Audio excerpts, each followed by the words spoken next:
नमस्कार मित्रांनो, मी प्राध्यापक प्रेमदास राठोड. थोडक्यात पण सखोल सारांश प्रेरणादायी या यूट्यूब चॅनलवरती आपल्या सर्वांचं मनपूर्वक या ठिकाणी स्वागत करतो. आजच्या व्हिडिओच्या माध्यमातून आपण वाढत जाणारा जो तापमान आहे त्या तापमानाची लक्षणे काय असतात आणि यामध्ये आपण कशा पद्धतीने काळजी घेतली गेली पाहिजे या थोडक्यात माहिती घेण्याचा या ठिकाणी प्रयत्न करणार आहोत.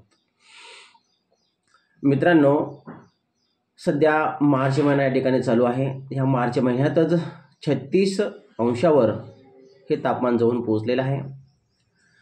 तापमानाचा पारा हा जो आहे तो दरवेळेस वाढतच जाणार आहे.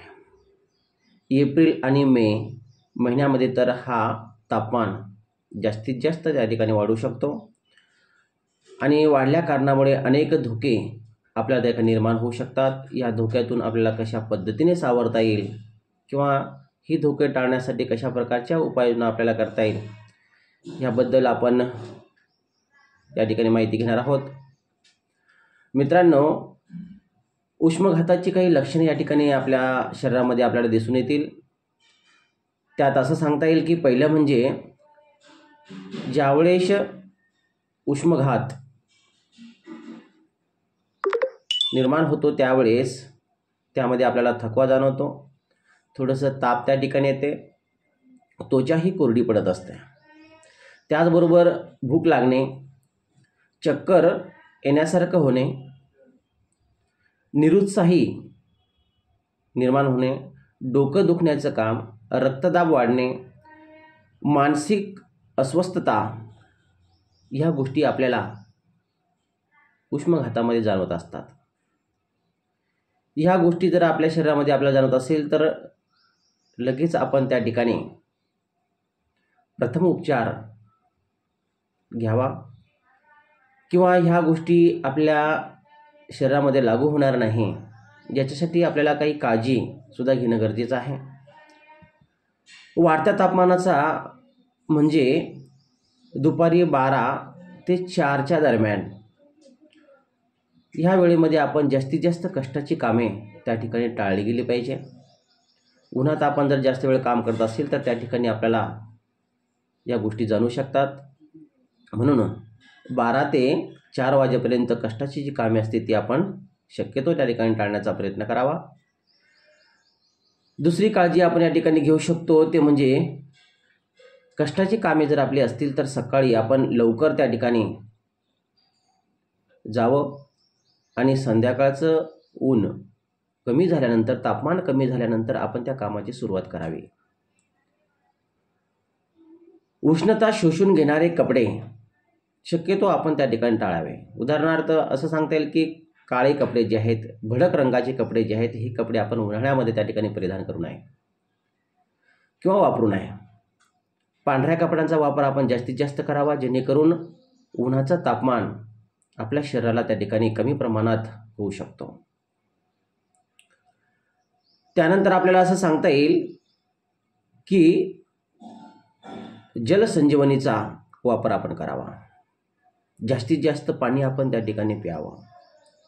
दिवसातून जवळपास 3 ते 4 लिटर पाणी आपण त्या ठिकाणी प्यावं. पाणी पित असताना सुद्धा संयमाने ते पाणी पिले गेलं पाहिजे. आपण जर अति तहान लागल्यानंतर जो ग्लास आपण तोंडाला लावतो तो गटागटा त्या ठिकाणी पित असतो. असं पाणी न पिता त्या ठिकाणी थोडं थोडं पाणी, एक एक घूट पाणी त्या ठिकाणी पिले गेलं पाहिजे. जास्तीत जास्त पाणी जर पिलं तर आपल्या शरीरामध्ये त्याचा चांगल्या प्रकारचा उपयोग होतो. उष्माघाताची लक्षणे आपल्याला दिसू लागल्यानंतर ताबडतोब काम आपण त्या ठिकाणी थांबलं गेलं पाहिजे. वेळीचं त्या ठिकाणी उपचार आपण घेतले गेलं पाहिजे. वेळीच उपचार तर त्या ठिकाणी घेतलं तर आराम आपल्याला त्या ठिकाणी मिळेल.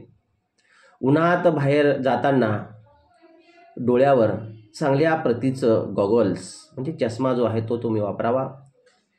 डोक्यावर टोपी त्या ठिकाणी असली गेली पाहिजे किंवा टावेल त्या ठिकाणी असलं गेलं पाहिजे. फेटा त्या ठिकाणी असले गेलं पाहिजे. या गोष्टी जर आपण त्या ठिकाणी आपल्या जीवनामध्ये जर आपण वापरला तर नक्कीच आपण या उष्माघाताचा जो धोका आहे तो धोका आपण टाळू शकतो. कारण काय मित्रांनो की तापमान हे वाढत चालल्या कारणामुळे धावपळीचं युग आहे आणि या धावपळीच्या युगामध्ये आपण ह्या गोष्टी सोडून देत असतो आणि सोडून दिल्या कारणामुळे त्याची जाणीव आपल्याला झाली की मग त्रास होतो. म्हणून वेळेत आपण या ठिकाणी काळजी घेतली गेली पाहिजे.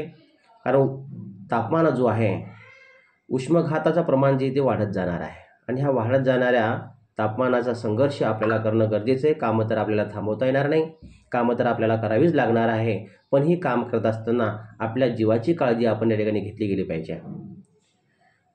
शेतकरी वर्गामध्ये कष्टाचं काम जास्तीत जास्त त्या ठिकाणी असतं. म्हणून शेतकऱ्यांना राजांना सुद्धा विनंती आहे की त्यांनी जे काम आहे ते काम सकाळीच त्या ठिकाणी करण्याचा प्रयत्न करावा. दुपारी आपण त्या ठिकाणी थोडंसं सावलीमध्ये आराम त्या ठिकाणी करावं. संध्याकाळी पुन्हा 4च्या नंतर आपण काम करू शकतात. काम करत असताना आपल्याला जास्तीत जास्त थकवा येणार नाही, याची काळजी आपण घेतली गेली पाहिजे. मित्रांनो, उष्माघाताचं प्रमाण हे वाढत जाणार आहे, म्हणून आपण सर्वांना काळजी घ्या. म्हणून पुन्हा एकदा मी ह्या उष्माघाताच्या निमित्ताने जी थोडक्यात आपल्याला माहिती देण्याचा प्रयत्न केलेला आहे, आवडली असेल तर लाईक, कमेंट आणि सबस्क्राईब करण्यासाठी विसरू नका. याच ठिकाणी थांबतो. धन्यवाद.